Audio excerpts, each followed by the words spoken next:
യാരെ ആദ്യമായിട്ട് ആനയെ കാണിക്കണം എന്ന ഉദ്ദേശത്തിലാണ് ഞങ്ങൾ കോന്നി എലിഫന്റ് ക്യാമ്പിലേക്ക് ഇറങ്ങിയത്. രാവിലെ 9:30 തൊട്ട് വൈകിട്ട് 6:30 വരെയാണ് പ്രവർത്തന സമയം. തിങ്കളാഴ്ച അവധിയാണ്. കാർ പാർക്കിന് 2 ടിക്കറ്റും കൂടെ ഞങ്ങൾക്ക് 200 രൂപയാണ് ആയത്. ചെല്ലുമ്പോൾ തന്നെ ആദ്യം കാണുന്ന ആനകളെ ചട്ടം പഠിപ്പിച്ചിരുന്ന ആനക്കൂടാണ്. ഇവിടുന്ന് മേലോട്ട് പോകുമ്പോഴാണ് ഇവിടുത്തെ അന്തേവാസികളായ 4 ആനകളെ കാണാൻ പറ്റിയത്. യാരൊക്കെ ആദ്യമായിട്ട് ആനയെ കാണുന്നതിൻ്റെ ഒരു എക്സൈറ്റ്മെന്റോ പേടിയോ ഒന്നും തന്നെ ഇല്ലായിരുന്നു. 3 പിടിയാനകളും ഒരു കൊമ്പനുമായിരുന്നു ഉണ്ടായിരുന്നത്. ആ കൊമ്പനാണെങ്കിൽ മദപ്പാടിലായിരുന്നു കേട്ടോ. അവിടെ ബോർഡ് വെച്ച് പിന്നെയാ കണ്ടേ.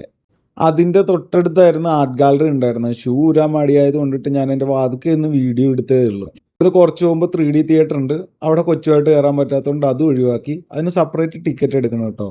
ബാക്കിയുള്ള മ്യൂസിയം ആയിരുന്നു. അതുകൊണ്ടിട്ട് അവിടെ ഷൂ ഊരി കയറാൻ തന്നെ തീരുമാനിച്ച്.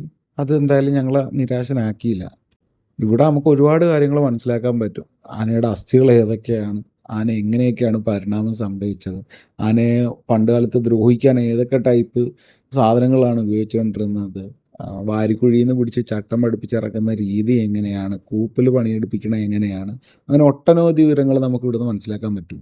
ഈ മ്യൂസിയത്തിൽ തന്നെ വിവിധ മൃഗങ്ങളുടെ ശബ്ദങ്ങൾ എങ്ങനെയാണെന്ന് നമുക്ക് കാണിച്ചു തരുന്നുണ്ടായിരുന്നു. യാരാപ്പിക്ക് അത് കുറച്ച് പേടിയായിരുന്നു. പിന്നെ അത് കഴിഞ്ഞ് ഞങ്ങൾ നേരെ പാർക്കിലേക്ക് പോയി. യാരാപ്പിയെ കുറേ റൈഡിലവിടെ കയറി.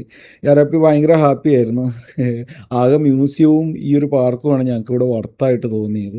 പിന്നെ അവിടെ ഒരു വനവിഭവങ്ങൾ ലഭിക്കുന്ന ഒരു സ്റ്റോർ ഉണ്ടായിരുന്നു. പക്ഷേ നമുക്ക് ആവശ്യമുള്ളതൊന്നും ഇല്ലായിരുന്നു. അതേപോലെ റേറ്റും ഭയങ്കര കൂടുതലായതുകൊണ്ട് കൂടുതൽ നേരം ചുറ്റിക്കറങ്ങാതെ ഞങ്ങൾ നേരെ പരിപാടി തീർത്ത് വീട്ടിലേക്ക് ഇറങ്ങി. അവിടെ നിന്നും വാങ്ങാനായിട്ട് പോയില്ല.